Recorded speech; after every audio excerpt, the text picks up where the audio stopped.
زندگی کا total Spain 70-80 سال ہوتا ہے، بقول جان ایلیا کے کہ ہم بہترین، امیر ترین، خوبصورت ترین اور ذہین ترین ہونے کے باوجود ہمارا المیہ یہ ہے کہ ہم ایک دن مر جائیں گے۔ ہمیں یہ سوچنا چاہیے کہ ہم تمام دنیا کی نفرتیں ایک دوسرے کے ساتھ اسی دنیا میں چھوڑ کے جائیں گے، اور جو ہم جس اولاد کے لیے بہت زیادہ کرتے ہیں وہ اولاد ہمیں تھوڑے دن بعد دیوار پہ لٹکائے گی، اس کی اولاد ہمیں اسٹور میں رکھ دے گی، اور جب چوتھی نسل آئے گی تو ہم گاربیج کر دیے جائیں گے۔ ہماری دنیا میں اتنی ہی حقیقت ہے اور اتنی ہی حیثیت ہے، میں دعوے سے کہتا ہوں کہ اس محفل میں بیٹھے ہوئے 10% لوگوں کو بھی اپنے دادا کی شکل یا پردادا کا نام یاد نہیں ہوگا۔ یہی کچھ ہمارے ساتھ بھی ہوگا۔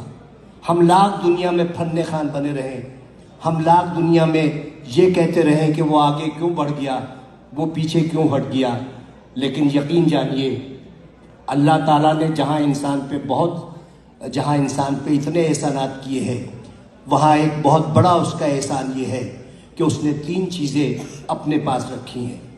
وہ چیزیں یہ ہیں کہ میں جسے چاہے عزت دوں، جسے چاہے ذلت دوں، میں جسے چاہے زندگی دوں، جسے چاہے موت دوں، اور میں جسے چاہے رزق دوں اور جسے چاہے مفلسی دوں۔ اب آپ سوچیں کہ اگر عزت دینا میرے جیسے کسی چھچورے آدمی کے ہاتھ میں ہوتا تو عزت دار صرف میں ہوتا اور آپ سب کی بے عزتی ہوتی۔ اگر رزق دینا میرے جیسے کسی آدمی کے ہاتھ میں ہوتا تو میرے گودام بھرے ہوتے اور آپ سب بھوک سے مر رہے ہوتے۔ اگر اسی طرح زندگی یا موت میرے ہاتھ میں ہوتی تو صرف دنیا کی آبادی ایک شخص کی ہوتی، کیونکہ میں سب کو موت سے ہمکنار کر دیتا۔ اس راز کو سمجھنے کے لیے ضروری ہے کہ محبت اور نفرت کے بنیادی فرق کو سمجھیے۔ بہت بال برابر فرق ہے۔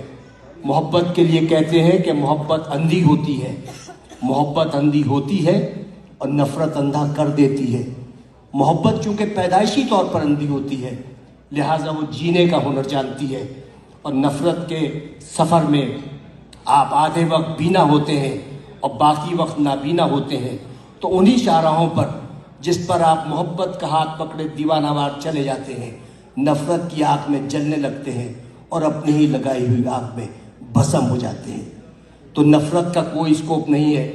آئندہ آنے والے وقتوں میں آپ کی نسلیں یہ یاد نہیں رکھیں گی کہ آپ نے کتنے لوگوں سے نفرت کی، لوگ یہ یاد رکھیں گے کہ آپ نے کتنے لوگوں سے محبت کی۔